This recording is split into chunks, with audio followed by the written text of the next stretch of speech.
find my channel.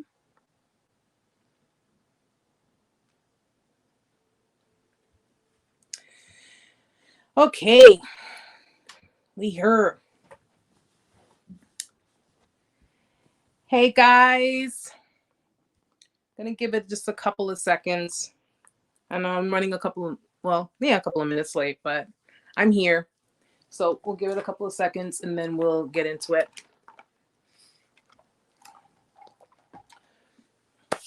So whoever is here, say hello. Hi, Allie. How are you, sweetheart? I feel like it's been forever since I've done a live on YouTube. And the crazy thing is, I did a live yesterday on TikTok. I don't know if anybody was able to be there yesterday, but something happened. There was some kind of error, and the live was really good. A lot of views, a lot of people, but there was some kind of technical issue. Now it's no longer, which sucks because it was a really good live. So let me just make sure the Wi-Fi. Yeah, I have it on Wi-Fi. Everything's good. All right, so I'm gonna give it just a few more seconds, and then I'll get started on it. And I guess different people will be coming in at different time. I'm gonna try not to stay on too long because I've had a long day. But you guys know I love being here with you guys. Hi, Ken. How are you? Oh, Allie, that's fine, honey. That's fine. Don't worry about it. That's why I stream. It's if you guys aren't able to make it to the lives when it's when it is live, catch it on the stream. Don't worry about it. Okay, don't worry about it because you'll always still get some good input, some good insight. So, I really just do it for anybody who needs to talk. Anyone who wants to enter, besides my original tribe, of course. Anyone who just needs to hear a few things, and if you can't catch it when it's going live, you can always catch it when it streams. So don't worry too much about it. Being busy is good. Okay, staying busy is always good. So long as you're being productive with yourselves, that is perfectly fine, guys. Don't feel bad about it. So guys, we're gonna get into it. And yes, like I said, when people start pouring in, yesterday's live was really, really good. I'm going to go over a couple of things that I was talking about yesterday, just in case, some people couldn't catch me on there and, they're going to be on here. I was talking about a lot of different, because I noticed that a lot of people, these are new people, guys. These are people on another platform who are going through the motions and who are trying to, hi, Adam, how are you? They're going through the motions and they're trying to, understand what they're going through. You got different people at different phases that, they're dealing with different things. And a lot of what we were discussing yesterday was, well, for anyone who is finding it hard to get out of that loop, that toxic loop, be it if it's with a narcissist or just a manipulator in general. I think a lot of people they find it hard to get out of that loop because they still hold on to the idea that things will change, that the person will change. And hi, G, hi, sweetheart, hey, Ty, that, the person or the people and the dynamic will change. The situation will change.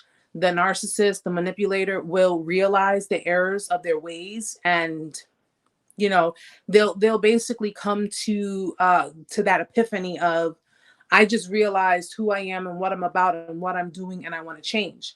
Is that possible? It is. Believe that or not, it is. But will it happen? That is the bigger question. That's the more important question. And if you found yourself being in dynamics with someone, or even the same person, going through the same motions, going through the same toxic cycle, then your answer is cut and dry. It will not happen. It will not change. When one thing we got to understand, this is just people in general, guys. When you are giving someone so much of yourself, you're putting in so much effort, you're putting in so much into the relationship, and they are giving you bare minimum, but you're still consistently giving to them, you're still consistently, making the effort, it's kind of like getting a free ride. Okay. And people love free stuff, right? People love free stuff. So when you're dealing with someone who is looking at it like that, well, I'm only giving you, yesterday I was talking about the 90-10%. You were giving 90%, they were giving you 10%. But because that 10% was being masked and it was being covered up with, the I love yous and the fake empathy and the genuineness and the idea that they can be, emotionally available and they can sustain emotional well-being, you were holding on to that and you kept giving. You kept giving, you kept contributing, and they were taking. They just kept taking. And at the end of the day, if you have found yourself saying to these people, well, I did all of this, I gave you so much, I contributed so much to the relationship, how could you allow this to happen, or how can you do this? 9 out of 10 times their answer is going to be, well, I never told you to do these things. Because the fact of the matter is that people of this nature, they talk around. They don't tell you directly. They talk around, they give like subliminals, they'll give impressions, and it leads you to assume that you're supposed to do these things, or you take what you've learned from your previous relationships, what you've given in your previous relationships, and you apply it to your current relationship or the relationship you had with the manipulator without them really asking. Because, a lot of the time it's like, if I didn't ask you, if I didn't say it to you directly and ask you directly, you can't throw that in my face. Meantime, they knew what they were doing. They knew they were gaslighting. They knew they were, giving you false impression. They knew they were giving you false hope. They were giving you the idea of, yeah, I want this. I want to be with you. Fact of the matter is, guys, these people always live with their options being open. They always live with their options being open because they know what they do. They know what they do. They know they sabotage relationships. They know that they can't sustain relationships for long periods of time. If you're dealing with someone who is a narcissist who manages to be in a marriage or a relationship for an extended period of time, chances are they're holding on to that supply, but more than likely they're getting supply externally. And we're not just, listen, it could be physically where they're having sexual relationships, or maybe not. Maybe not. Maybe they're not cheating in a physical manner, but they are getting supply from other people, other, outlets, and you just don't know about it. But a lot of the time, these people, they don't know how to properly. Hi, Raphael, Andrea. They don't know how to properly sustain a healthy, boundary-filled type of relationship. Narcissists don't believe in the word boundary. Okay? They don't believe in the word boundary. They cross people's boundaries, and if you've tried to set up boundaries and they manage to cross those boundaries and you bring it to their attention and you say, hey, you're overstepping this boundary, they're going to find some kind of way to make you feel bad about having a boundary, to make you feel bad about actually wanting to protect, what it is that you have built for yourself.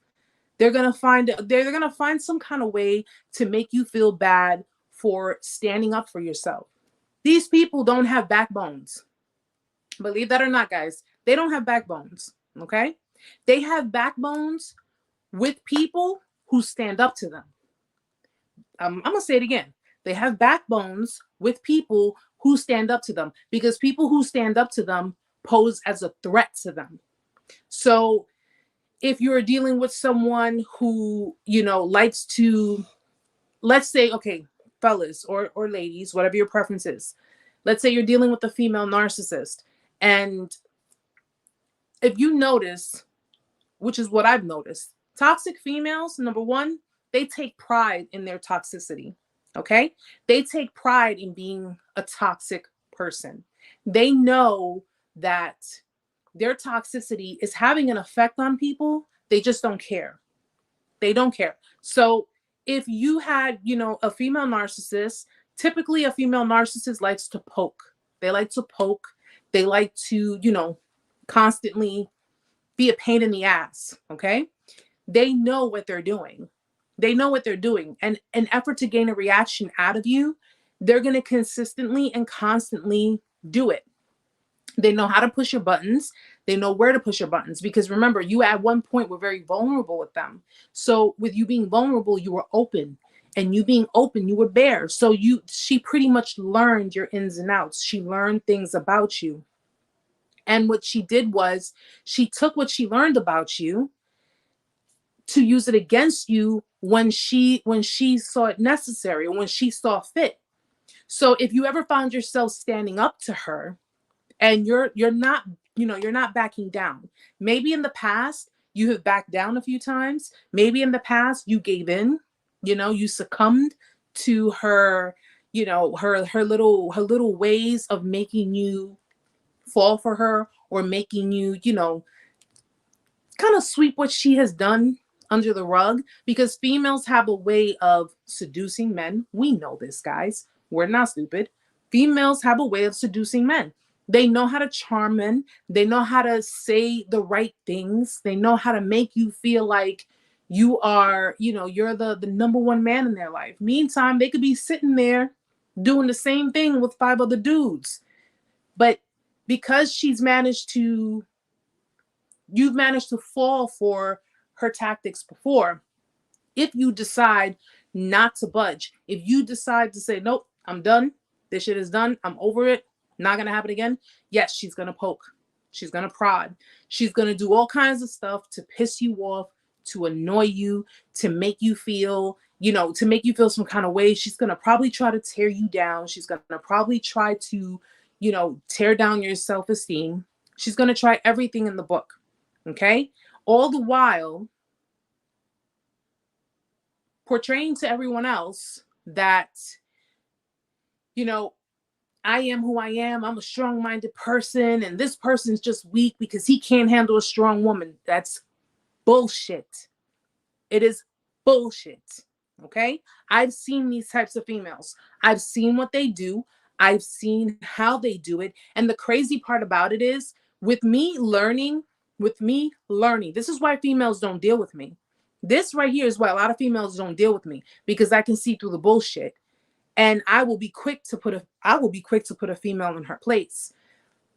They do all of this, and then everyone who they have managed to manipulate is on her side, and everyone is not seeing her as being toxic, but they're seeing her as being a strong-minded woman. She's a strong-minded individual, and that's farthest from the freaking truth. Meantime, the person that she's bullying, the person that she is harassing, the person that she is, she's really pushing to the edge, is just pretty much like, yo, just leave it alone. Leave me alone. I'm not backing down.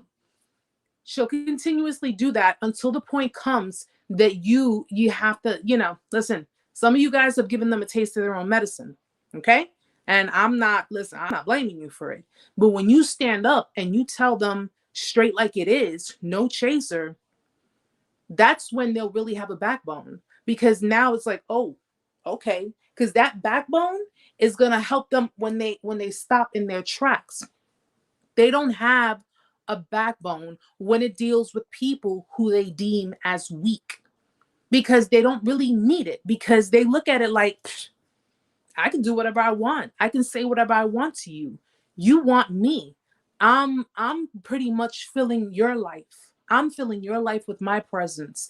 And these are the kinds of females who've had to boost up their own egos.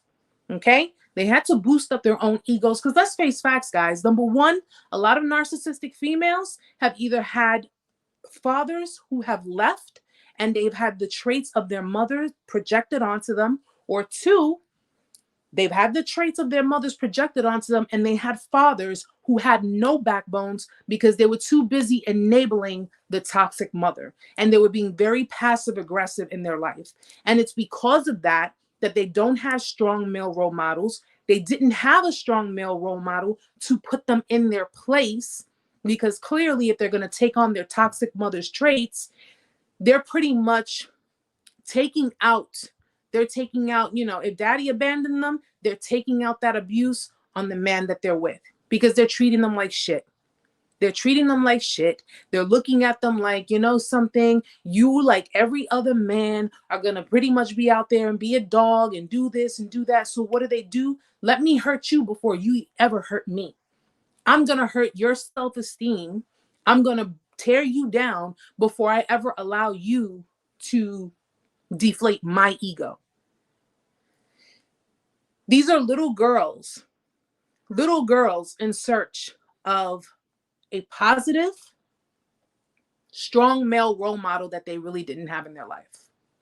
Okay? Because if the mother is teaching them that men ain't shit, and because, listen, there are plenty of toxic women that men just won't deal with that.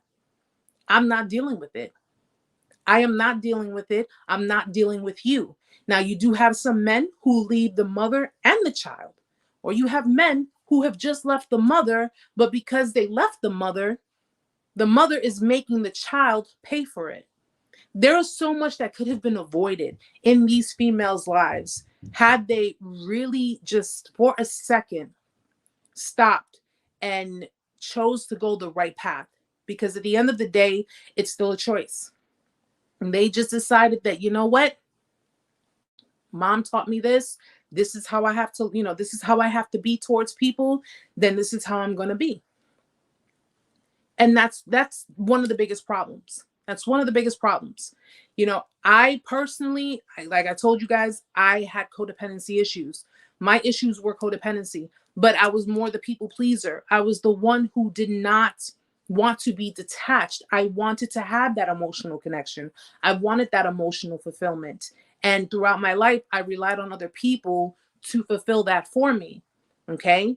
And regardless of what our backgrounds are, whether you suffered narcissistic abuse, you had emotionally detached parents, whatever the case may be, you still made a choice. We all did. Because clearly, even if you go and you do something to hurt someone, and that person tells you, you hurt me. What's your first natural reaction to that? You stop and say to yourself, okay, let me, you might have to think about it. What did I do to hurt this person? Once you acknowledge, what do? You apologize. Am I correct? You say, I'm sorry. I'm sorry that I hurt you. I'm sorry I made you feel this way. You don't say, I'm sorry you think I hurt you, because that is gaslighting. That is deflection. That is making the person try to see from your perception rather than you seeing from theirs. Okay? And these people have gone through their lives hurting people, knowing they have hurt people, knowing they have lied to people, knowing they have cheated on people, knowing they have done all of these things just to gain, to have some form of personal gain out of this. Do I have empathy for them? No. Do I have sympathy for them? No, I don't. I don't.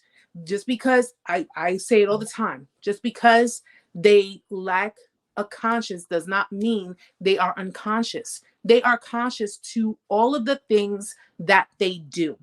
And especially those who've never apologized to you guys for the behaviors, those who've never come to you to just simply give you the closure and the clarity that you needed. Those who never came and said, I know I screwed up with you. I am sorry. I'm sorry I hurt you. I am sorry I lied to you. I'm sorry I did. Those who do not take accountability, I don't have any sympathy. I don't have any empathy. And if anyone sits there and tells you, well, I was abused as a child, what does that have to do with anything? What does that have to do? Your abuse that's not an excuse. How many of us were abused? How many of us have been hit as children? How many of us have lived in bad households or bad neighborhoods or whatever, endured trauma. How many of us have done that? Yet we don't project that onto other people. So what gives you the right to project your problems, your dysfunctions onto me, especially when I had nothing to do with it? Never let them give you those excuses. Those who do not apologize, any of you who have never gotten an apology, any of you who have never gotten clarity, trust and believe these people knew. They knew. They knew and they know. And the only reason they have not come to you, giving you what you deserve, because they know you deserve it, is because they are unsure that if they give you that apology, they give you the clarity, they basically keep it 100 with you, they are unsure if they're going to ever have access back into your life again. And an apology simply is, what makes it genuine is knowing that there is a possibility you will never be invited into someone's life again, but you are remorseful enough to give someone what they deserve because you knew you were wrong in committing the things that you did. This is why I don't use the word mistake very often. I don't use the word mistake very often. People use that word, they fling it around. Oh, I made a mistake. I made a mistake. Someone chooses someone else over you. Didn't work out for them. Didn't go the way they planned for it to go. They thought the grass was greener, whatever the case may be. When they come back to you, I made a mistake. No, you didn't make a mistake. You made a choice. You made a choice. And that's something victims need to understand. They make choices. Abusers make choices. Okay? They chose to do what they did. They chose to string you along. They chose to discard you. They knew they were going to discard you before the discard came. If your discard was somewhere in December, better believe they were planning that back in July. Okay? They knew what they were doing. And in this case, when they come to you and tell you, I made a mistake. No, you made a choice. And now you're standing here telling me you made a mistake because you regret. You regret it. Okay? Remorse, I said this yesterday too. Remorse and regret. Two different things. Two different things, guys. Okay? Regret is when they feel bad after. They wish they had never done it because not only did they not get the outcome that they wanted, that they thought they were going to get, but now they lost you in the process, and there is no way of getting out of that. They've already tainted themselves in your eyes. Remorse is feeling bad and feeling sorry for even thinking about doing it, for even thinking or even, about to do it. Apologizing to you, and they haven't even done it yet. That is what a conscience is. When you have a conscience and you're just basically like, oh my God, I can't believe I almost did this. And you really can't let it go because the fact that you could almost hurt someone you cared about, that you could almost, deceive someone you really cared about. That's remorse. And it's right away. It's not something that 3, 4, 5, 6, 7 years later it comes, because all that time then went by. So you mean to tell me that all this time went by and no apology, no closure, no clarity, no nothing, and now you're coming to me? This is when people, a lot of people I notice, they say, well, these narcissists, they don't go through their karma. They don't. I'm so sick and tired of hearing that, because the fact of the matter is this. The fact of the matter is this. Everything that happens, we all reap what we sow in life, okay? We all reap what we sow in life. And if it's going to be, if bad things happen to good people who are just trying to live a good life, live on the right path, and you have people who are out there intentionally, that's energy you're putting out there, okay? Energy is scientific. That's energy you're putting out there. You will attract those same things towards you. We're like magnets, guys. We are like magnets. You will attract what you put out there. And As sure as I am that there is a God, trust and believe. God said, vengeance is mine. But you got to understand the way people want these people to, the way these people want, by people, I mean victims, they want these perpetrators, they want these abusers to feel what they felt. I want them to feel what I felt. I want them to go through what I went through. They're not going to go through it. You can't make someone who does not know how to feel go through emotional pain. They don't know emotional pain. If they did, they'd be able to sympathize and empathize with your emotional pain. They don't know it, so they're not going to go through it.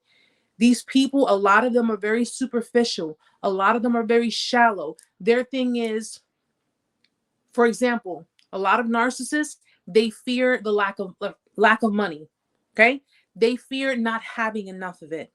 They need to supply themselves their superficial lifestyles, their extravagant lifestyles. They're always so concerned about it. If you're dealing with someone who's a very superficial narcissist who actually just goes, I need money, and maybe they did you dirty for opportunity, or maybe, in the workplace, they stepped on your toes or they took credit for your work or whatever the case may be. The karma is going to go accordingly. It's going to go accordingly. Okay. People who are of this nature, since they don't know emotions, since they don't know empathy like we do, them going through emotional pain, it's pretty much a discard, someone discarding them, and them just going into their little narcissistic collapse or whatever the case may be, and then boom, they're right back at it again. No, when karma hits people, especially people who do shitty things, it's going to hit them where it hurts. It's going to hit them where it hurts. And people who do things in this world, this is why I tell people, try to stay on a straight and narrow path, guys, because we've all done shit. We have all done shit. Some of us probably did things that we're not proud of. Some of us have done things in our past. Okay. We have all done things, and we can take accountability for that because it's a learning process. When people who do real grimy shit and people who do bad things to other people thinking they got away with it, better believe they're going to be at a point in their life where they feel like, oh man, I am on top of the world. Everything is working great. Everything is going good for me. And you know what? I got away with all that stuff. And you know what? Half the time, they're not even thinking about that. They're not thinking about what they did 10, 15, 20 years ago. They're not thinking about any of that. When God says he's ready, he may not come when you want him to, but he's always on time. And that's when it's going to hit them the most. Karma hits people, bad karma hits people when they least expect it. It's when people least expect it. It's not going to be when you want it to be. It's not going to be when anyone wants. It's going to happen when it needs to happen. Your best bet after being discarded, after discarding a narcissist, whichever way it went, is to go your own way. Go your own way and keep yourself away from it, because you do not want to find yourself interfering with someone else's karma. You don't want to find yourself interfering with whatever it is God has planned for them. Okay? Rejection is God's protection. When they rejected you, when they discarded you, when they showed you their true colors, when they showed you who they truly are, when they have given you all reason not to deal with them anymore, not to be around them, to just stay away from them, because these people can be very dangerous if they really want it to be. That is God's protection. That is God's way of telling you, I'm giving you a chance to get away from this person, to get away from these people. I'm giving you a chance to go and do what you have to do. Did you learn from this? That's the first thing he's going to say. Did you learn from this? Okay, we're going to see, because I'm going to test you. I'm going to test you. But in the meantime, you need to work on yourself and let me handle these people. That's why I tell people, don't try to revenge. Don't seek revenge. Okay? Don't seek revenge. Don't go messing with their friends.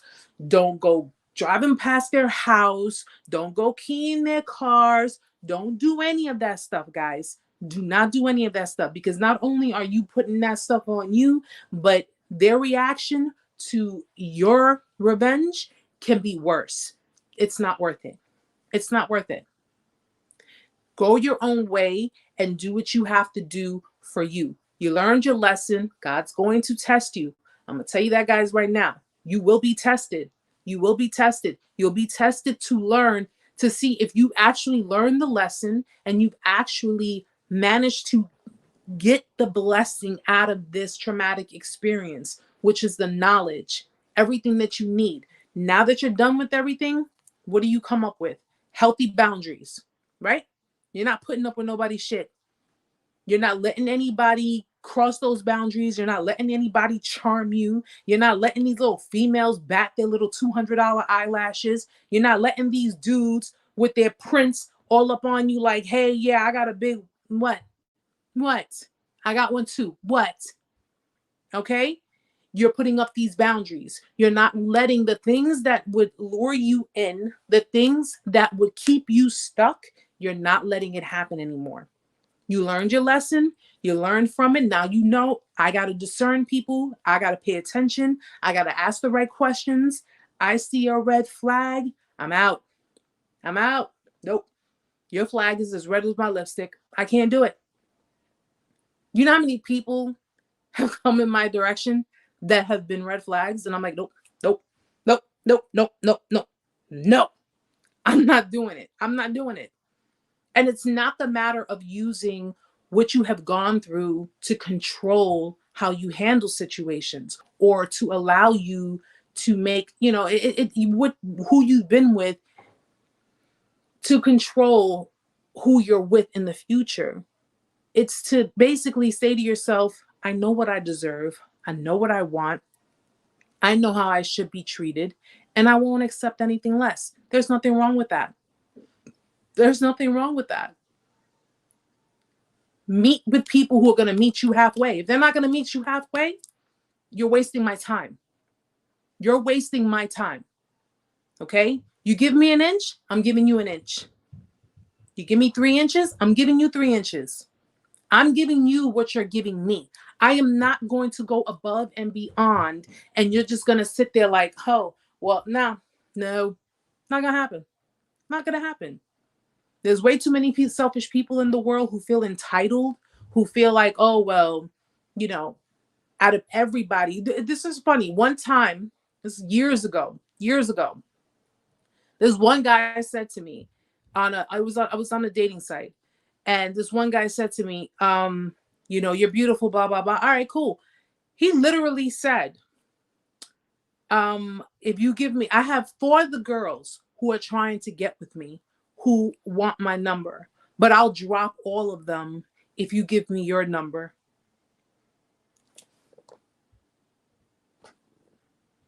They can have you. They can have you. You think you're all that? They can have you. I can't stand arrogance. I can't stand cockiness. I can't stand arrogance. I can't stand any of that. I don't like it. It's such a turnoff. It just makes me, it's disgusting. I don't care how fine the person is. Okay? That's another thing. They use their looks. They use their appeal. Okay? They use the fact that people are attracted to them.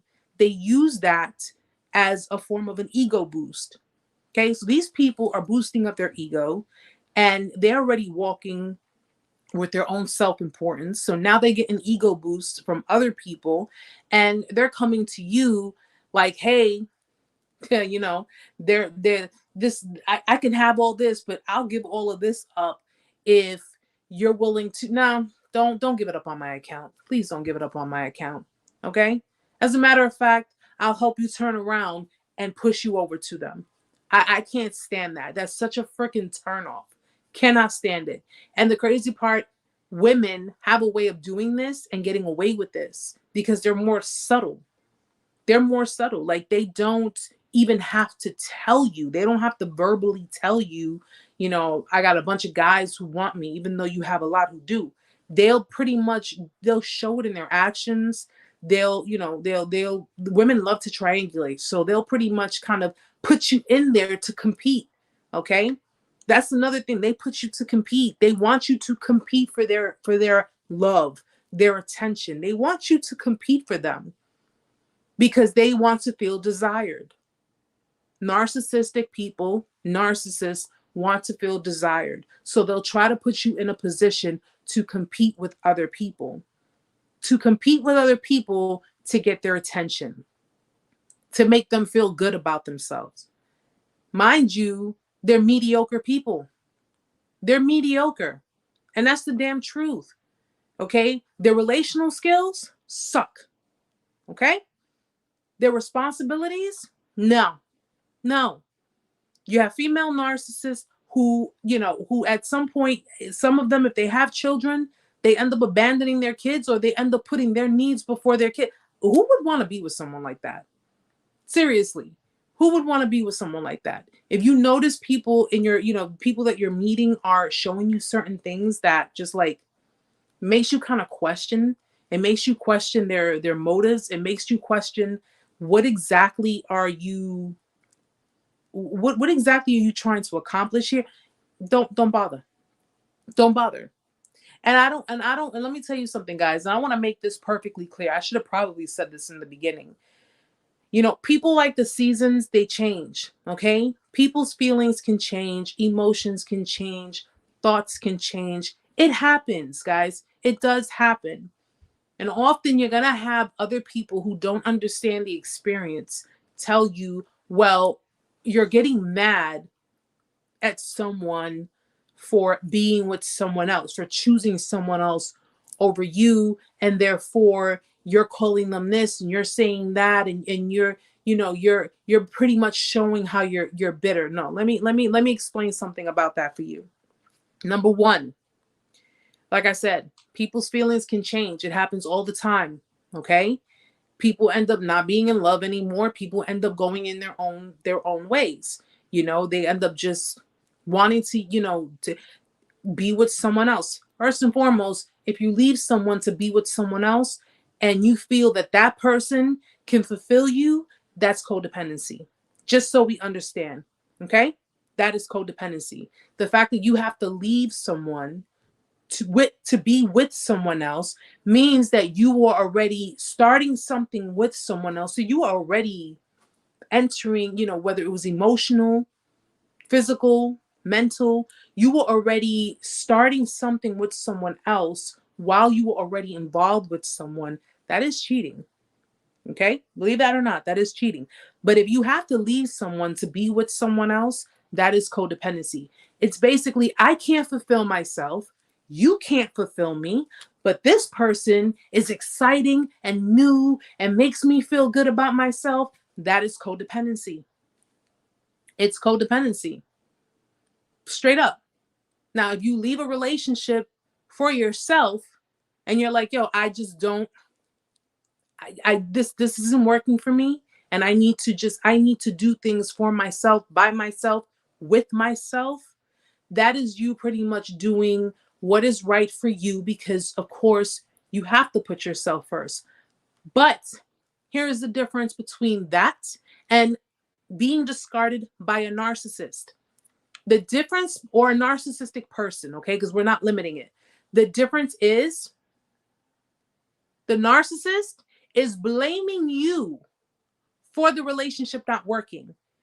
They're not taking accountability for any toxicity that they have contributed to the relationship. They're not taking any kind of accountability for the fact that they have given you bare minimum throughout the entire dynamic, okay? All while so graciously accepting your full cooperation. And because of the fact that they have that codependency issue, which is crazy because narcissists fear abandonment, they fear commitment. So it's like, which one is it? It's either or. But no, they fear abandonment, yet they fear commitment too. So they're pretty much on that. I just like to have my options. I like to have my options. I don't, and the mere fact that they have given you the impression that you were in a relationship, You were in a monogamous relationship. You were in a sustainable relationship. You were in a committed relationship is a fucking lie. It's a big lie. Okay? That is a big difference. Being discarded by a narcissist and being dumped or breaking up with someone are two different things. Two different things. And at the end of the day, whichever way you look at it, guys, you have to do what's best for you. Okay? You have to do what's best for you. A lot of people don't speak on it.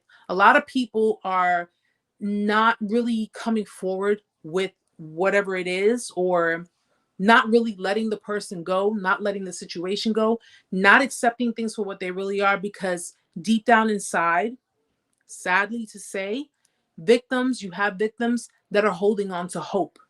They're holding on to, maybe this person will change if I give them some time.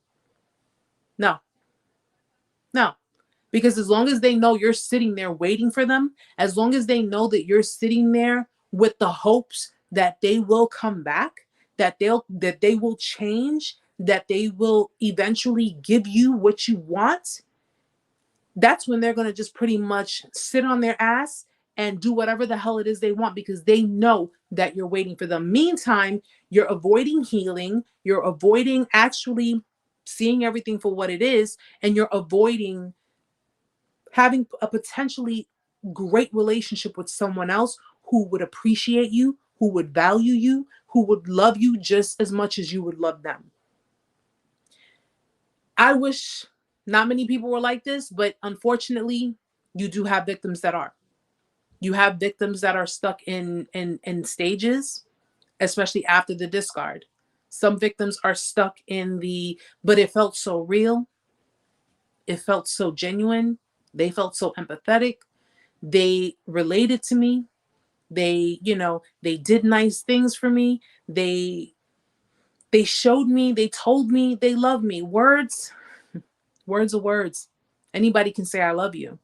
Anyone can say I love you and not mean it. Anyone can say what it is that you want to hear. And unfortunately, these are the kind of people who had all intention in the world to not be committed to you to not be committed to you at all, but let alone be in a dynamic with you for a long period of time. Because especially considering the fact that they know they get bored easily. They get bored easily. They fear abandonment. Their actions, their tactics, the things that they do in your dynamic, they know push you away. They know pushes you away. It's like they're testing you. They're testing you. They're pushing every single button you have. They're telling you things that it's mind-boggling. Like, why are you saying these things? Why are you acting this way? And it's just pretty much, you are just being with a narcissistic individual. You're basically in a relationship that is like a roller coaster. It's going to keep going up and down. It's going to go in different loops. And I'm going to tell you something, guys. And I said this yesterday too. Okay. If or when they decide to come back and they decide to say, let's work it out, I want to be with you. It's not because they love you. It's not because, they have the epiphany. It's because either their supply has pretty much run out, or it's just not doing it for them anymore. Whatever it is that they put themselves out there, it's not doing it for them. Or you're succeeding somewhere in your life. You're moving on. And they don't want that. They don't want that. They don't want you. They want you to be stuck on them. These people don't want you, but they don't want anyone else to have you. You understand? They don't love you. They won't commit to you. They won't change for you, but they don't want anyone else having you. And they will do every and anything to keep you stuck, whatever that may be. Okay? They might show up at your house in the middle of the night with a fucking what is that called? The trench coat with nothing on underneath. and be on some just like old times, don't do it. Don't do it. Okay? They may try to show up at your job with gifts, or ladies, they might try to send you flowers, or fellas, they might try to send you, basketball tickets, or whatever the case may be. They try to buy their way into your life because they want you to stay on them. They may perform gestures just to kind of put your mind. You could be, you could be no contact. You could be doing good for months, years, and continue. You're just going and you're going. Yeah, you still got a little of that monkey on your back, but hey, you keep going. You're still going. You still got a little feeling inside of you, and that's fine, but you still going. And you know what? They'll end up doing something, some kind of shit to fucking bring you right back. They might, whatever that may be, they will try to do something to bring you right back. And it's not to, I don't know, they might send you an old picture that the two of you had, when you were dating or when you were courting or whatever the case may be. Hey, you remember this? Just to bring you back. They're trying to bring you back down there. Okay? Don't do it. Don't do it. Okay? I'm going to get wallet-sized photos of myself saying, don't do it. And if they pop up in your life, open up your wallet and you see my picture. Don't do it. I'm telling you.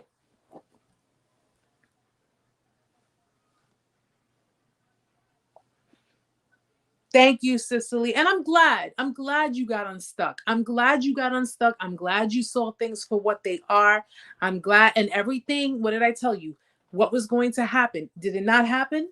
And what she was doing, did it not happen? Because you know what? I've studied and I've studied and I have watched people and I observe people and I'm like, yo, I'm a step ahead of them because I'm like, no, this is when you would tell me this is what she's doing, what did I tell you? Or when you would tell me this is, she's driving by my house or she's doing this because she's trying to get you right back in there.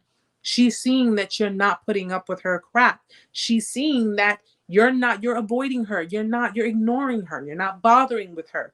That you are serious about getting on with your life. And people who are so damn selfish and so self-centered, not even apologizing for anything that they have done, but they feel entitled. They feel entitled to say and do what they want.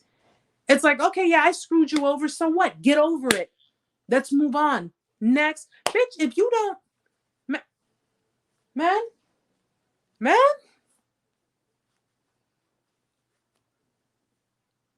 I have been, Ty. I so wish you guys had seen the live yesterday I did on TikTok. I've decided to start doing lives on TikTok too, so I'm gonna do it there on Thursdays, and then be here on Fridays. But it was a real good one too, and I was just going at it. I was going ham. But I want you guys to to know that you guys, man, listen, we're coming into 2022. We've been through enough shit. We had the pandemic, people have lost jobs, people got sick. It's just so much.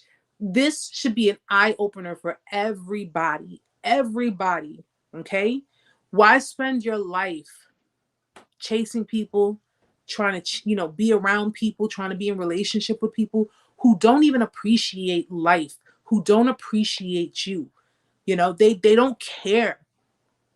As long as they can get what they want, they don't care. They don't care how long you've been together. If these kind of people can do this shit to their own kids, you really think they're not going to do it to people who are perfect strangers? They don't care. They really, really don't. And it's sad. It's sad. Because then they turn victims, people who are victims, because you have a lot of victims, guys, who are unhealed. They have not healed. They stay with the trauma. They stay with, with the trauma bond. And what do they end up doing? They end up becoming abusive themselves. They become like their abusers. Then they end up dealing with other people and they turn them into victims. And it's a never-ending cycle. I just figure, hey, why don't we cut the tumor at the root? Let's cut it at the root. So that way Because I kid you not, guys. When the time comes that I decide to get into a relationship and I decide I'm not putting up with that, I'm not putting up with anybody's crap. Another thing I was mentioning yesterday, if you dealt with a narcissist or someone who's narcissistic or even an unhealed victim, because it can happen with them too. And you notice during the discard, or if you notice during the hi Stella, hi sweetheart, hi relax. I'm sorry if I didn't get you guys. But if you notice that they're kind of reversing, they're going back to their past, they're going back to exes. If you notice that the ex, if the ex was 9 out of 10 times, the ex is usually back in the picture. The ex has always been in the picture, whether you knew about it or not. The ex has been in the picture.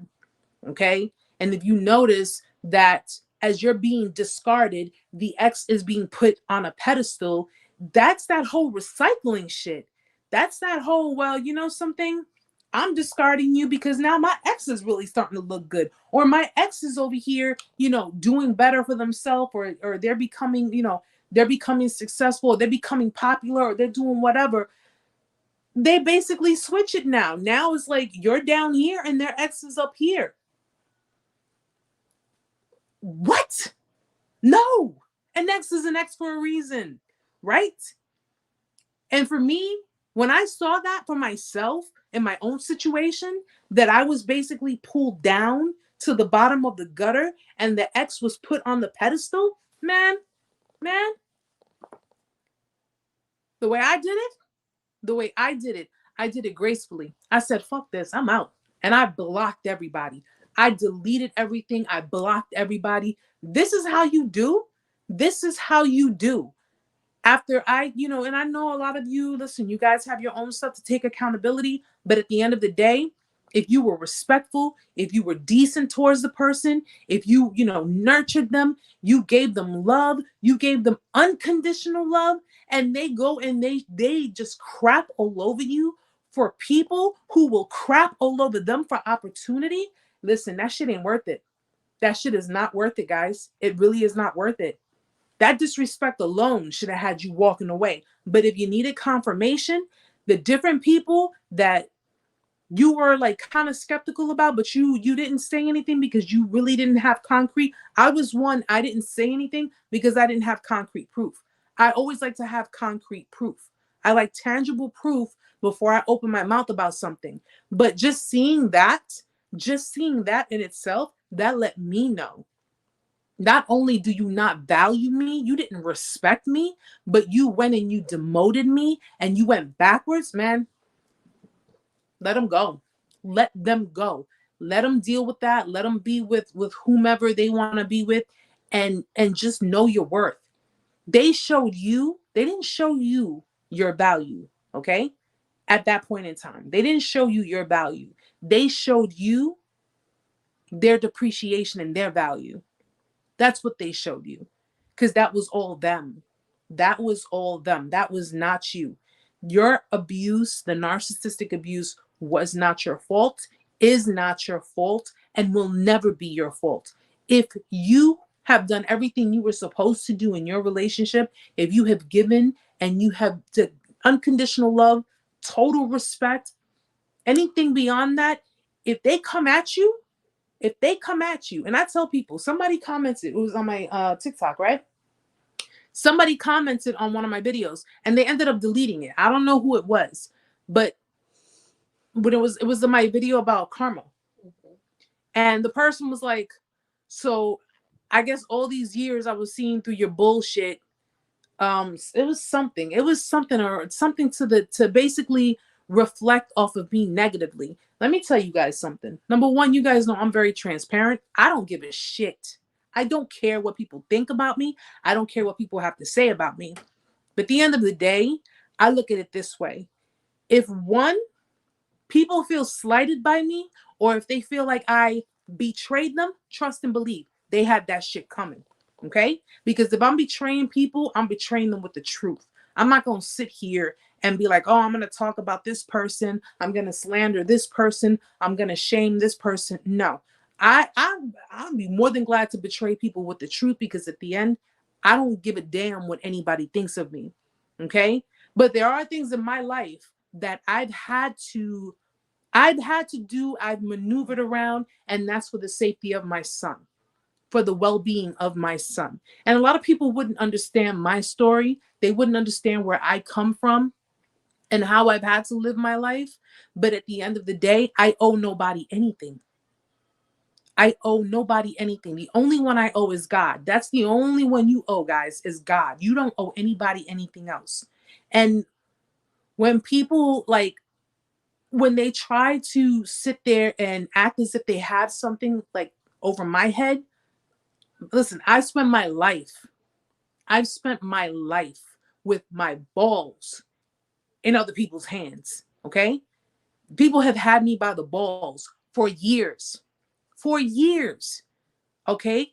And primarily because of my child, because of my mentally disabled child, and because of the fact that I needed help with my child.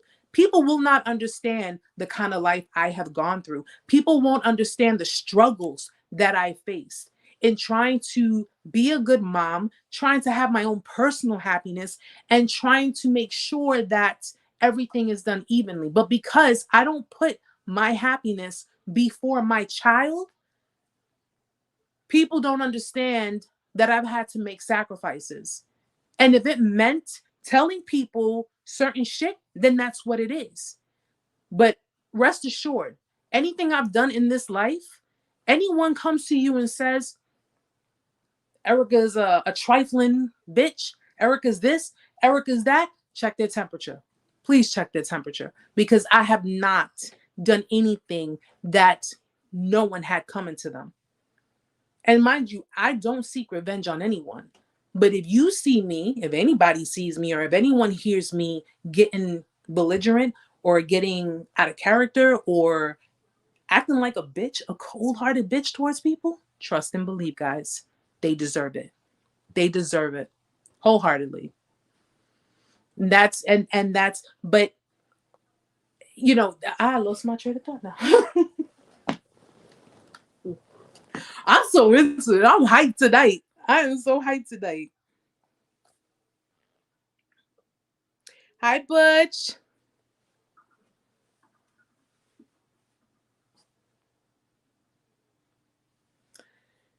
Oh, let's see. Let me look at you guys. I want to see who's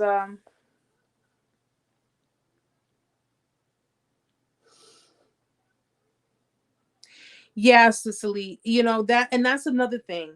That's another thing. They will do things to try to trigger you and try to, like me, I know my content triggers people. It does trigger people, but I'm trying to do it for the right reasons, clearly. I'm trying to get through to victims. I'm trying to help people understand that there are ways, because triggers are simply, what did I tell you guys? Triggers are parts of you that need to be healed. Okay. It's parts of you that need to be healed. And some days it may hit you, some days it may not. Some days it may hit you hard. Some days it may just hit you, slightly. But it lets you know. If you're triggered, it lets you know, okay, that's the part that I need to heal. That's the part I need to work on. It's when it doesn't affect you anymore. When it no longer affects you, that excuse me, you're at a point of indifference. You feel so indifferent that you're like, okay, man, what's your point? Okay. That lets you know that it's no longer, it's a mere memory in the back of your head. That's it. And I can't tell you guys that you won't meet people like this again. I can't tell you that. I hope you don't, but if you do, you know how to handle it now. You know how to look for the signs. You know how to protect yourself. Okay? Protect yourself. You draw the line. You stand by that line. If that person's not willing to meet you by that line, meet you halfway, then you already know. What's the point? What's the point? We get a little too old to be playing these games. We get a little too old to be playing these games. And at the end of the day, if you have children, you got to protect your kids. You have to protect your kids. who you bring into your life, they're going to be around your kids. So you have to make sure you got to vet them. Okay. Vet them completely, because this ain't just for me. This is for my kids. And if you want children in the future, you got to look at these people's characteristics and their traits. Okay. Especially you fellas, if you're dealing with females who are very toxic, who are narcissistic in nature, you don't want your kids growing up with someone like that, because if that happens and then boom, you guys break up or whatever the case may be, your kids are going to learn these behaviors. They're going to basically have these things applied to them. And being as female narcissists are way more manipulative and more conniving and scheming, they will turn their kids against you. They use the children as pawns. Those are things that we got to consider. It's not just about us. I thought about my situation. It's not just about me. It's about my kid. It's about my kid. It's about my son, because who I bring into my life, is someone who's going to listen. My son has his own father. He has his own father. He doesn't need anyone to take his father's place. But at the end of the day, if I'm with someone, okay, that person's effect on my mental health is going to affect my son in some way, shape, or form. So we're going to get rid of the middleman. You trying to fuck with my head, you need to get out. You need to get out. And for those who are less enthusiastic about leaving, I got a nice stick in my closet. I could either beat them with it or I can shove it somewhere, whichever one they want. Don't mean none to me. That doesn't count as a threat, does it? Technically, if the person is non-existent, it's not really a threat. I'm just saying. But that's just the way it is. That is the way it is. Okay? If they come back, know that it's with motives. Know that it is with motives. If they come back and apologize to you and accept that there is a possibility that you may not let them back into your life again, and they walk away and they say, hey, I understand, I respect that, I just wanted to say that I'm sorry. You can take that. Take that as your closure. Take that as be at peace with it and move on. You don't have to. Forgiving someone does not mean letting them back in your life. You don't have to let them back in your life. You can forgive people. I've forgiven people miles away from me. That's it. I'm at peace. I've accepted it. I've accepted what it is, and that's it. Now, if you think you're trying to sneak back in, it's not gonna happen. Nope, not gonna happen. It's not gonna happen. Okay, I've learned my lesson, and I'm moving on to the next phase of my life, and that's how it has to be. That's how it has to be. There was something else I wanted to mention. What else did I talk about yesterday? I'm so mad that my TikTok was the live stream was deleted yesterday, but there was like so much we were talking about, but you guys know me. You guys know me. You guys know. Absolutely. Gloria says,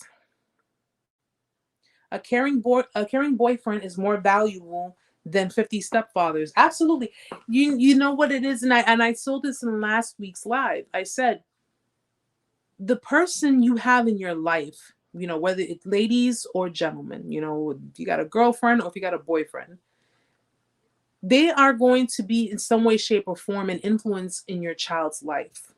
Okay? They can end up, if you're dealing with someone who's narcissistic, if you're dealing with someone who lacks the emotional depth that they need to be in a relationship, they are not going to be able to handle the emotional capacity of children. For example, in my case, my son is autistic. There are things that may trigger my son. There are things that may give my son anxiety. There are certain ways people cannot speak to my son. And it's, well, first of all, I'm his mother, so ain't nobody going to talk to my son unless I allow it. But my son has sensitivity to certain octanes. So if you speak to my son in a manner of a very high-pitched, deep tone, he's going to take that as you're reprimanding him. He's a very sensitive child. So if you speak to him a certain kind of way and it does not agree with him based on his, his disability, he's going to become very emotional. He's overly sensitive. He's going to take that as you're reprimanding me, you're chastising me, and it hurts my feelings. You understand? Autistic children, you have them on different levels on the spectrum. Thankfully, my son is moderate because we got him the help that he needed at a very young age. But he does have certain things. He has certain vulnerabilities that some people might not know how to handle. Some people might. It took patience for me and his father to understand autism and live with it and work around it.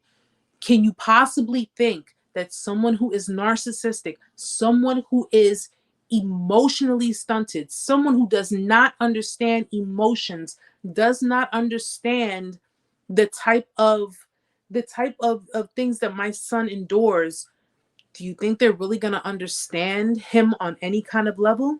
They're not. They're not. My son is very reactive. He's naturally reactive. He has, as most children do, he has fears. He has his own, different things that he's dealing with. I have to be careful as to whom is in my life. I at one point thought, let's just put it this way. If I don't feel safe, then I know for a fact I don't want that person around my child. I don't want that person in the presence of my child. I don't want them anywhere near my child, especially if I don't feel safe. So that's another thing that we have to take into consideration. If you have children, be very careful who you bring around your children. Be very careful of the different personalities that you bring around your children, because you just they don't, they just don't, you just don't know. You just never know. And as a protective parent, I'm very, very overprotective when it boils down to my son, especially with his condition. My son is 14 years old. Even when we walk down the streets, we cross the streets, I still hold his hands. I still hold his hand, because autistic children, okay, they're not very alert. My son will cross the street and a car can be coming down the road. He'll cross the street because he's not alert. He'll keep walking. You understand? So you can imagine, you can only imagine what I've had to endure. And not just me, because I don't want to sound selfish with it, because my son is the one who's enduring it. My son is the one, but he feels normal. He acts normal. He does not, we don't project onto him that he's not a normal child. He is way beyond normal. But the anxieties it would give me was extreme, completely extreme. What parent wouldn't want to see their child have a normal life, have a normal, childhood, and just enjoy life to the best. It's taking its time, but guys, it definitely is a lot.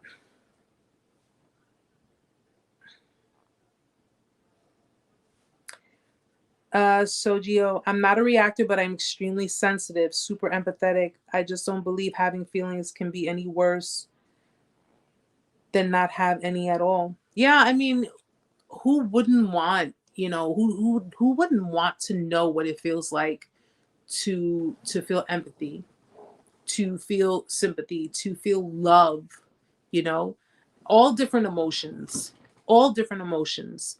It's just a matter of how you internalize everything.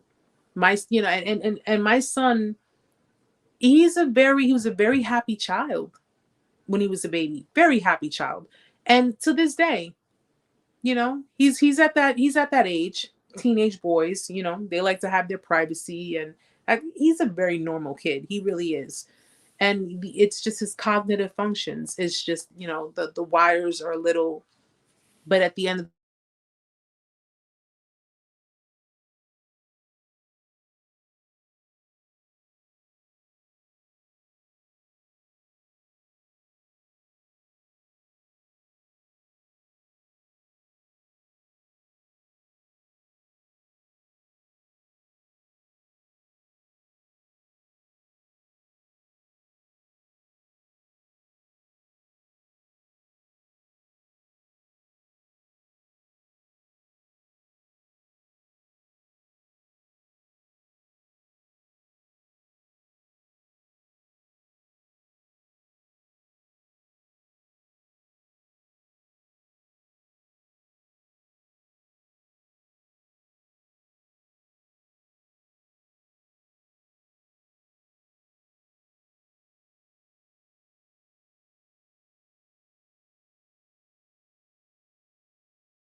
There we go. Sorry about that, guys.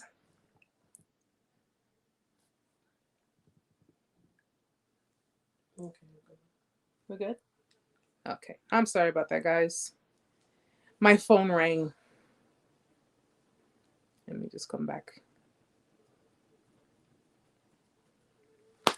But my phone rang. There we go.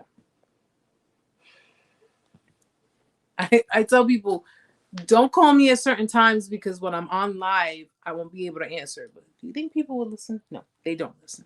They don't listen. I'm just gonna put do not disturb on my phone. Hold on 1 second. Hi, Rika.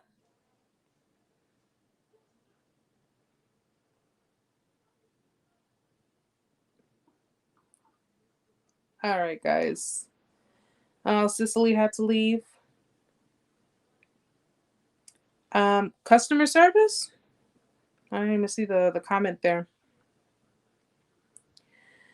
But yeah, guys, just, keep it in mind.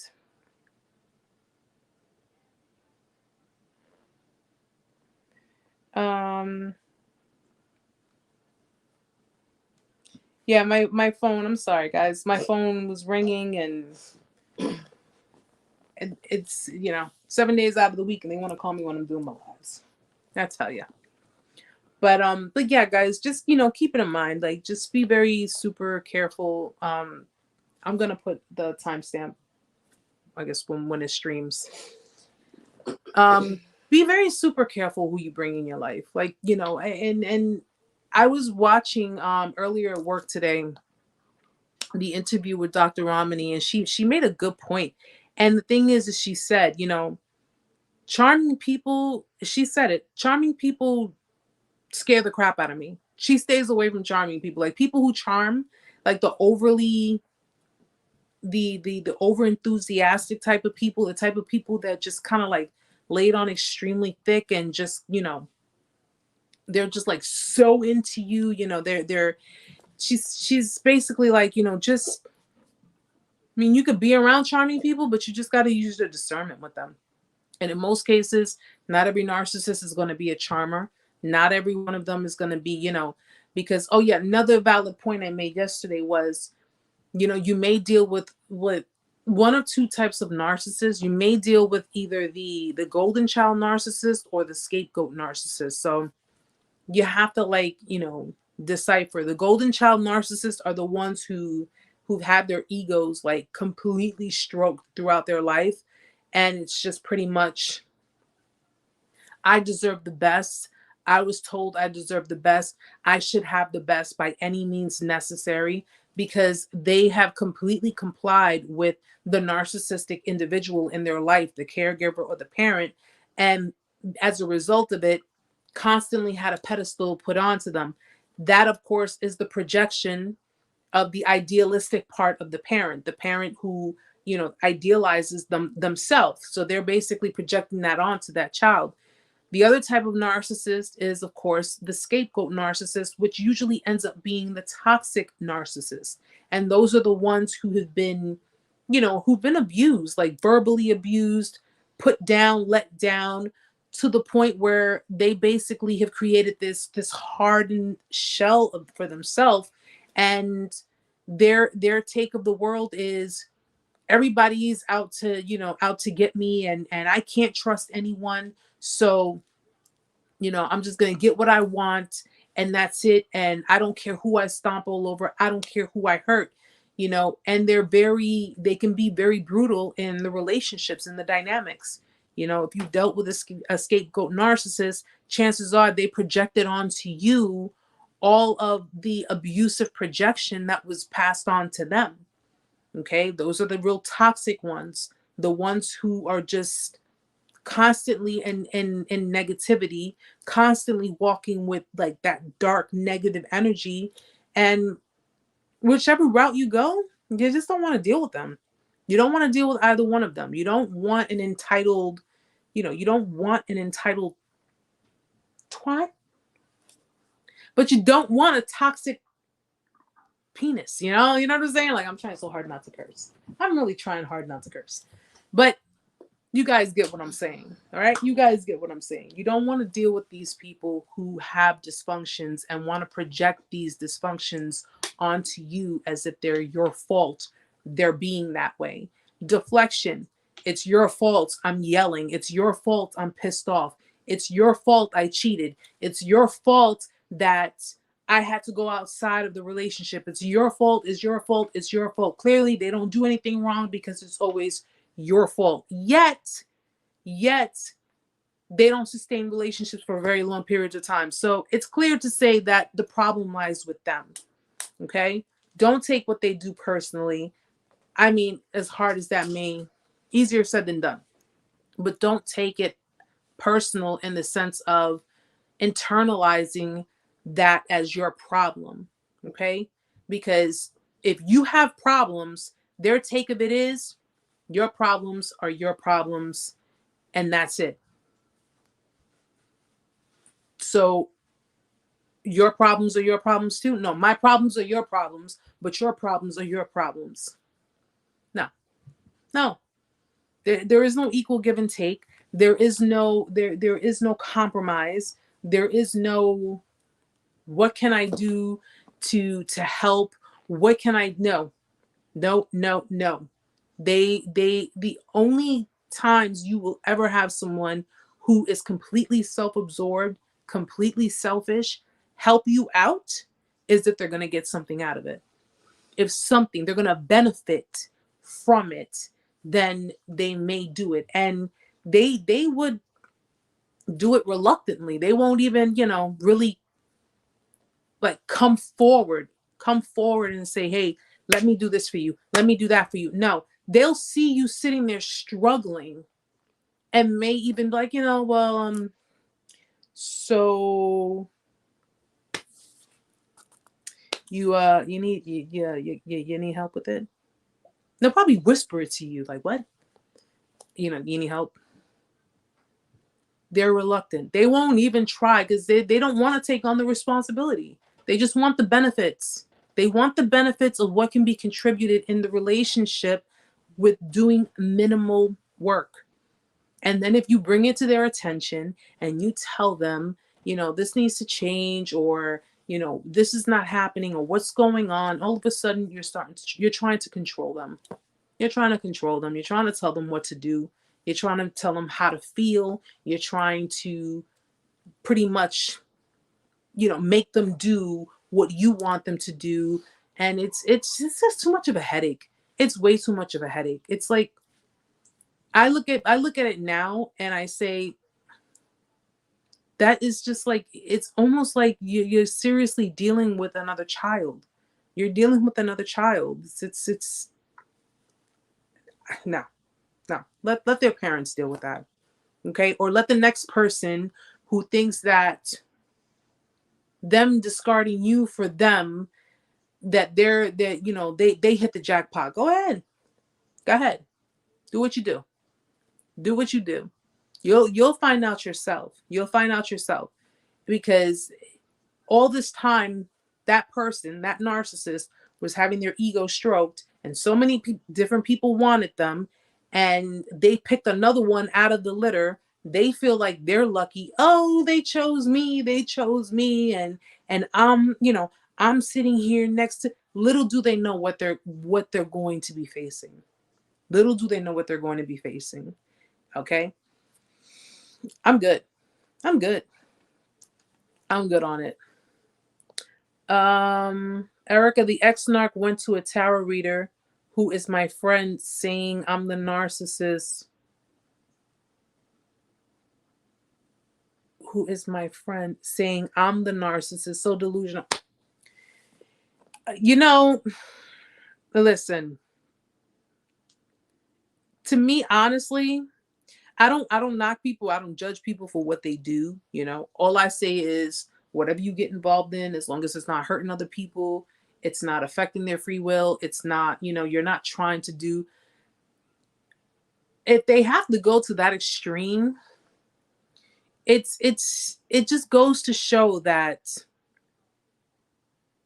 you probably, you probably inflicted narcissistic injury.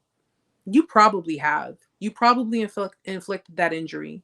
When a narcissist has been, when a narcissist has been injured, they will go to different extremes. They'll go to different lengths to really try to, do the tit for tat. And they will go to the furthest extent to win. Their thing is competition. They love to compete, especially, with someone where if they have other people, delusional people, enablers, people they can manipulate on their side, they will do any and everything possible. If you've inflicted injury with a narcissist, every and anything possible to try to destroy you, your reputation, whatever the case may be. Okay? Fabricate lies. They may, make up stories. They may try to exploit you. They may try to do all kinds of stuff to really try to bring you down, you know. But as long as you keep showing them, because they're going to watch you, give them a show. Okay? They're going to watch you, give them a show. Screw it. If you have them blocked and they're still watching you, if you have their flying monkeys blocked, if you have people who know these people blocked and yet you're still being watched, give them a show. Give them a show. You don't have to smear anyone. You don't have to slander anyone. You don't have to do any of that. Keep speaking your truth. Keep speaking your truth. Keep talking the truth. Keep doing what you do. Continue being a success in your life. Continue elevating, evolving. Keep doing everything that you're doing. Okay? Because it's kind of crazy how you can have people blocked and they're still watching you. They're still watching you. They're finding ways to watch you. Okay? I could only imagine how many pages these types of people have. Like, they probably have several of them. Let them do what they do. Let them do what they do. Let them. I decided to, I made my Facebook and my Instagram, my personal Instagram private. I'm not with the game, so I made it all private. I'm just pretty much very private with my life, and that's just the way it's gonna be. That's just the way it's gonna be. Be private with your life, your personal life. Be private with it. But if you are in a very genuine, peaceful place and you're just basically living your life, other things that you're doing, you want to share them, share those moments. But your personal life, keep that private. Keep that private. Don't let anybody know if you're seeing someone. Don't let anybody know. Hell, I don't care if you're just sleeping with someone. Don't let anybody know anything. Okay? Don't. Because the minute they see, and I'm just talking narcissistic people, period. The minute they see you're involved with someone else, the minute they see that you are moving on with someone else, you're just basically trying to have a new life with someone else, that's when they're going to really try their hardest to try to tamper with that. They're going to try their hardest to tamper with it. They're going to try to mess up your relationships. They're going to try to find ways to just really cause problems and wreak havoc in your life. And I'm not just talking physically, guys. Listen, you deal with people who deal with dark magic, black magic, witchcraft, all that stuff. They do that too. They will do that too. Okay? Keep your life private. Keep everything private. Don't put nothing out there. Okay? Because envious eyes, envious energy, jealousy, all of that can manifest in your life. They can try to bring that and manifest that in your life. Protect everything that is valuable to you. Protect everything that has meaning for you, because it's not about them wanting to be a part of your life because they want to genuinely be a part of your life. It's about them wanting a piece of what you have. There's a big difference, a huge difference. Okay? Keep that in mind.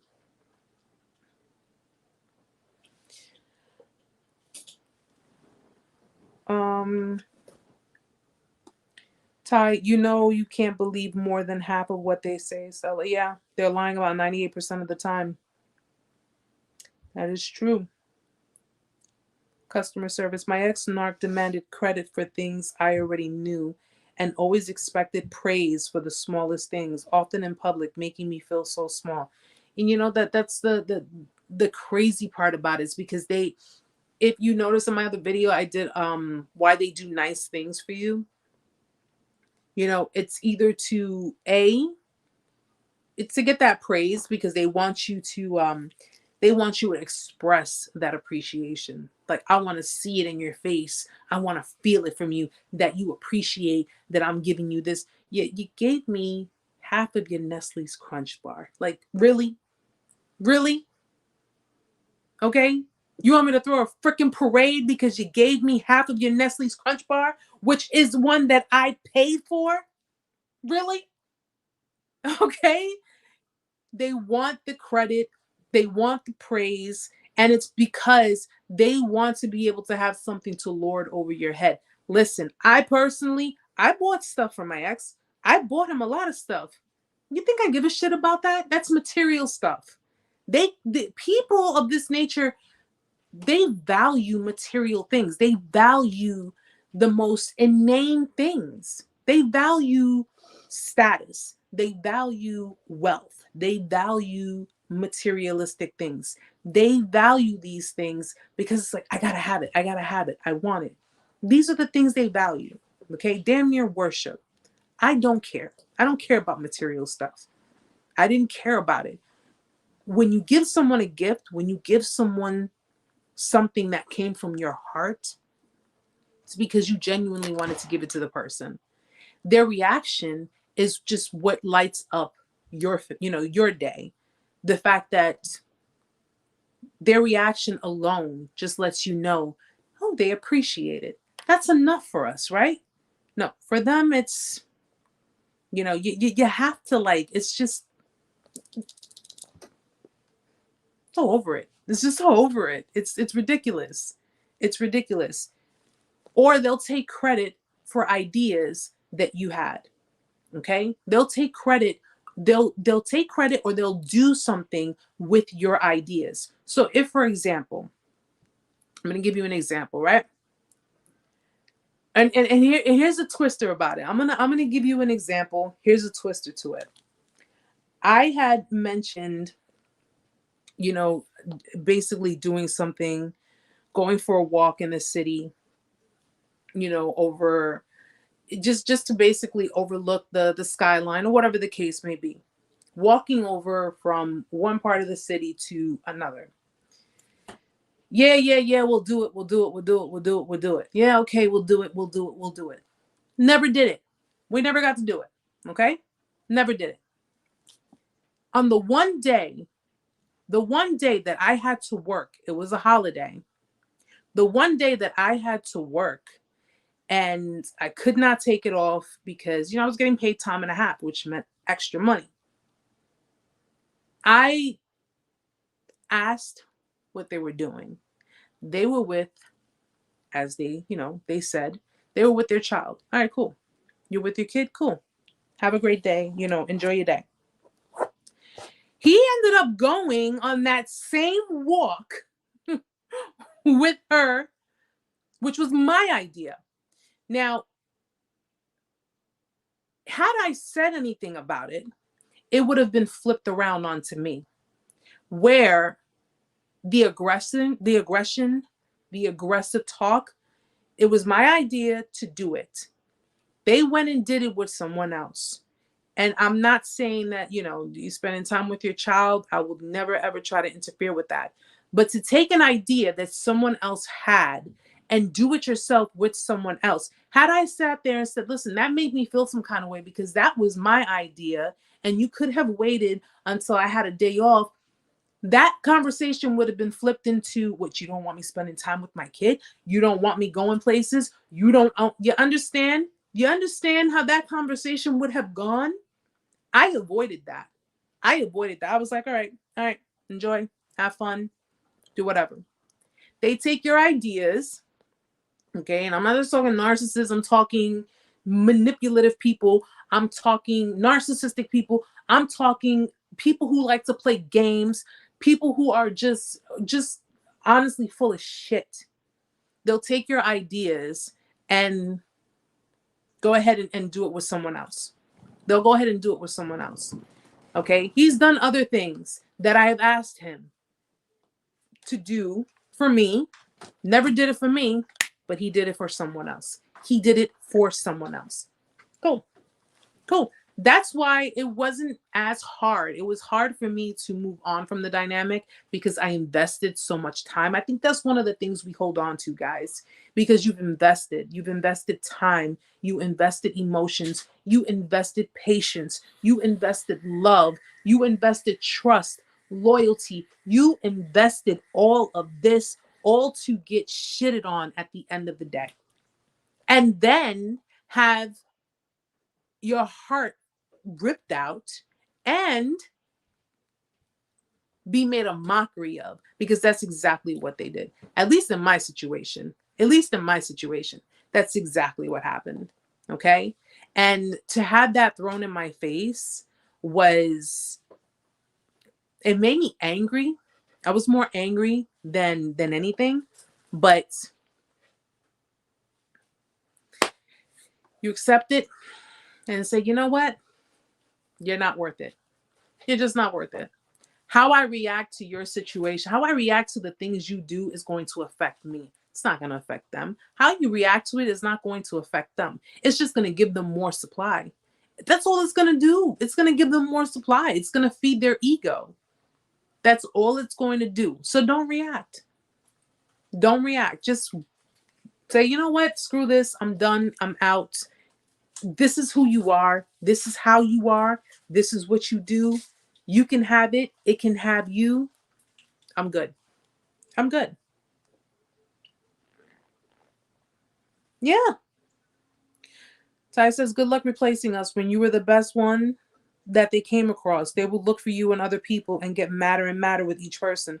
And that's their problem. That's their problem. Because what they're truly searching for, I'm going to tell you guys, what people like this are truly searching for, they're searching for the love that their parents were supposed to give them. That's what they're searching for. They're searching for the love, respect, the honor, the appreciation, the connection that their parents were supposed to provide. Their caregivers were supposed to provide to them. That's what they're searching for. And because of the fact that they never really truly, because narcissism, narcissistic, traits, behaviors, this is ingrained at a very young age. This is not something that just happens years down the line. Where you're born and you're not a narcissist and then all of a sudden you become one. No, it doesn't work that way. You develop behaviors, you develop traits, but narcissists, this is stuff that has been ingrained from a very young age, an extremely young age. Millie, what if they have you blocked? It's been 4 months. Stay blocked. Stay blocked. Block them. They blocked you, you block them. Because eventually they're going to unblock you. But it's best that you stay blocked. It's best that you stay blocked. Stay away from people that, I had in my, when I was, after I had gone through everything I had gone through, when I came back after my hiatus and I started picking up the pieces for myself, I made the choice I unblocked him to say my piece, to say what I had to say. And then I went back to what it was that I was doing. At the end of the day, everybody's different. Everybody's going to handle their situation different. But if you can handle communicating with these people without getting emotional, without getting, hi, Heather. Hi, sweetheart. If you can handle communication with these people without getting too emotionally involved, then yeah, if you can stand your ground, you got your boundaries, and you know how to, you just keep your backbone in place, then you can basically communicate with them in a very logical sense and not get emotionally involved. But if you're not there yet, I don't advise it. I do not advise it. I don't advise you getting, anywhere near the person, especially if you have not even, gone through your healing process.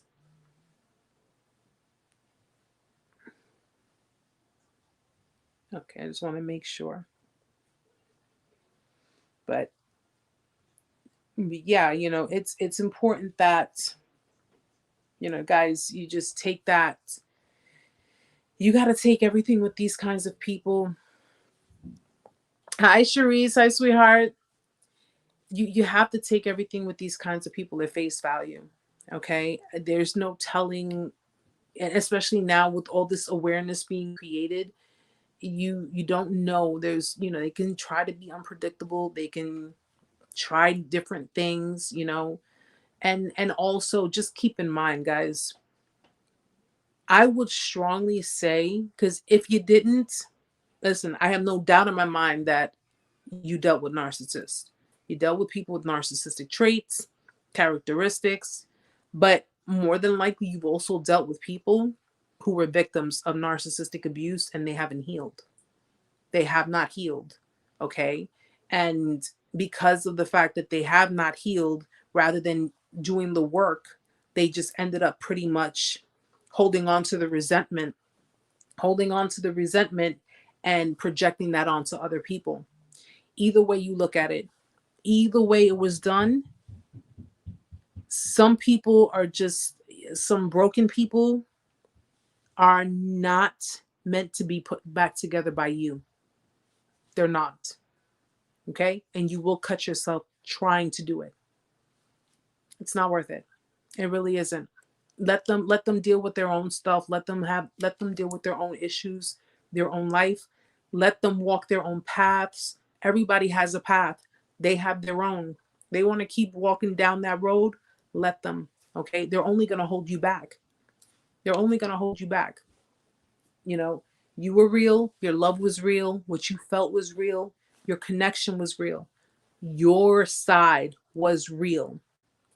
Theirs was given to you based on false pretense.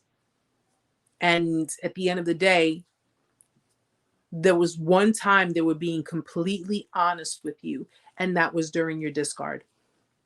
That was during your discard. That was during the end. That's the one time they were being honest with you, because once they managed to get what they needed to get set into place, the mask comes off completely. They don't care anymore. They don't have to gaslight you anymore. They don't have to tell you what you want to hear anymore. They don't have to do anything anymore because they don't care what you see. They don't care what you hear. They don't care about any of it, because now they're being self-indulgent and they are basically in whatever it is they're dealing with. They don't care. They didn't care what you felt. They didn't care about your emotions, how you were feeling, the depression, the withdrawals. They didn't care about none of that because they were too busy gaining supply, getting their ego stroked, probably getting their All right, I'm not gonna say it, but you already know where I'm going with it. That's what they were doing. They didn't care. And when they showed you they didn't care, that's when they were showing you who they truly were. That person right there, that's who they are. Okay, no more about who they were pretending to be. They were not that lovey-dovey person. They were not that smiling, happy person. They were not that I love you person. They were not that, oh, baby, I love you, babe, honey, boo boo, sweetheart. None of that. That person you saw in the end, that is who they really are. That mask came down. You saw it for what it was. It wasn't a very pretty sight, was it? Was it? No, it wasn't. Now you got to take what you have learned from that. You got to take that with you, because you have to remind yourself. So when they try to, or if they try to re-enter your life, or if they try to come back to you and say, "It's okay, I fucked up. I'm sorry. I messed up. I made a mistake." We don't do mistakes here. We don't do mistakes here. Okay? Everybody makes choices. Don't let people use the mistake word. Don't let them overuse that word. Don't let them overuse that word. Okay? People often think that, oh, well, all right, I made a mistake. No, you made a choice. You made a choice. Okay? And you didn't care that you stomped over my heart. You didn't care that you degraded me. You berated me. You demeaned me. You disrespected me. You just totally, totally demoted me. You didn't care about any of that. That was a choice. That was a choice. Okay? Sometimes people are going to screw up their blessings, guys. Some people are put into people's lives because God is trying to give people another chance to redeem themselves. And oftentimes we got to understand that God will use us as a tool.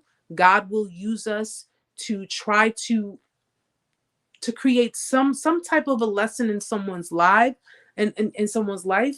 And you know what? It's kind of like simultaneously, if you suffered codependency, you may have had some kind of an effect in that person's life. But the biggest effect was in your life when you managed to overcome your codependency.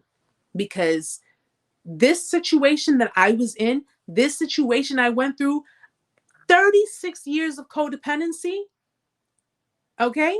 This situation helped me to get over my codependency because this was the final straw. This was the straw that broke the camel's back for me.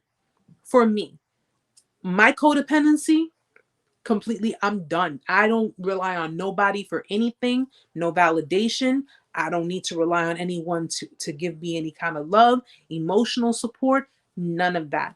This situation broke my codependency. So much so that it has pushed me to not only be autonomous, but my boundaries are so strong and so sturdy that people get intimidated by me. Not that I do it purposely, but it's to let people know, you gonna come at me, you coming correct. You fuck with me, I'm gonna hurt your feelings. I'm gonna really hurt your feelings. So please don't do it. Please don't do it. Please don't do it to yourself. And that's what it did. That's what it did for me. And if it did it for me, trust me, anybody who was suffering codependency, let this be that lesson. Let this be that lesson. Because now you guys are gonna be a lot stronger. You're gonna be more level-headed. You're not gonna put up with nobody's crap, and you're not going to allow anyone to try to tear you down. Your self-esteem, your self-love, your confidence, none of that. Someone comes into your life, they got low self-esteem, let them go. Fix that shit. When you fix it, then you come and holler at me. Don't tolerate that. Don't tolerate that.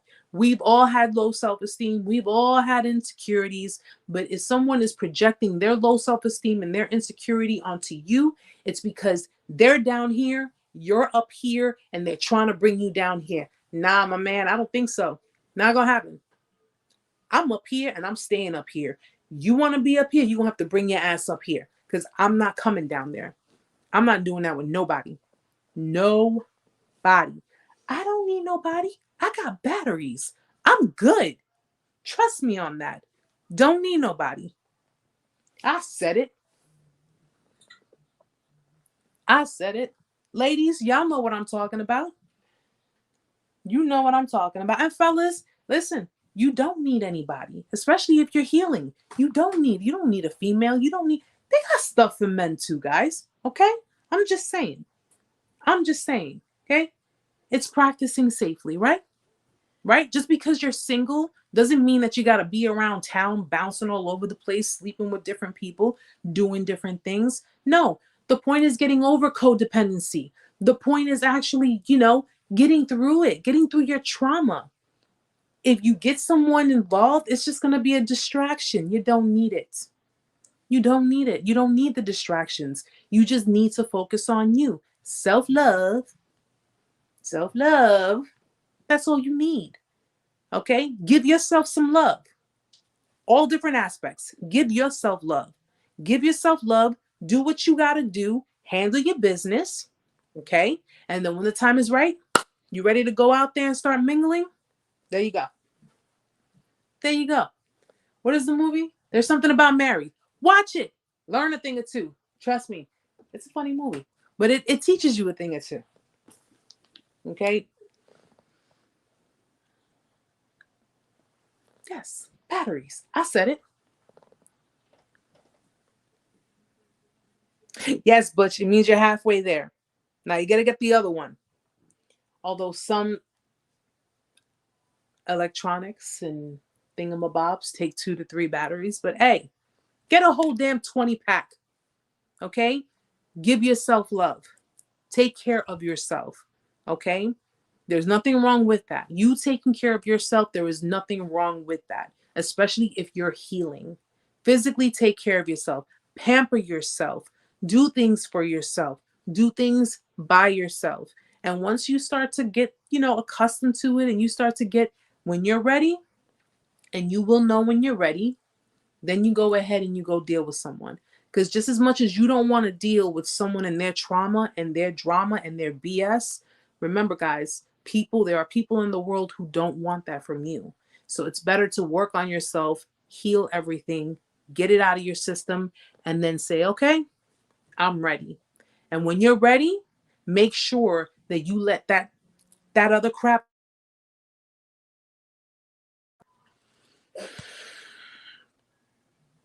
I'm sorry about that.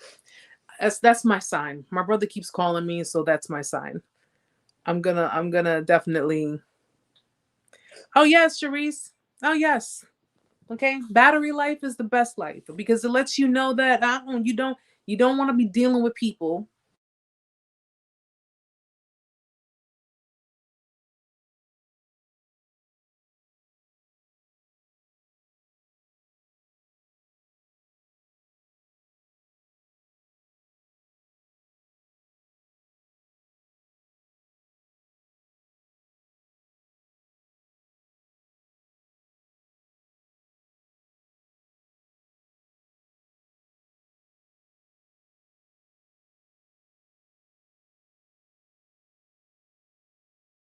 Sorry about that, guys. All right. That's my cue. My brother keeps calling me, so I gotta call him back because if not, he'll keep calling and I'll just it'll keep it'll keep cutting off. But guys, remember what I said, okay? Remember everything I said. No. Oh my gosh. I'm sorry. Remember everything I said. I'm sorry. My brother keeps distracting me. He's sending me messages. He's calling me. So I gotta go tend to him. But if you just joined the live, yes, Ty, it does conclude the chat for the week. But anyone who's just now joining, just go back. It'll stream, start from the very beginning. There is some cutoffs where I have to do the timestamp, but you guys already know the deal. You guys already know how it is, and of course, I love you all. I hope you'll have a great weekend. I hope we helped some more people today, and like I said, if you guys also want to join me for the weekly live on TikTok, catch me there on Thursday. I'll be here on Friday. So we could be back to back. And that way I don't miss anybody. I don't miss anybody. I don't miss anything. But leave Ty alone. Leave Ty alone. He's a good guy.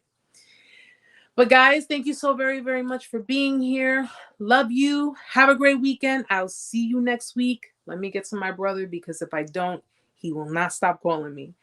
Love you all, guys. See you next time.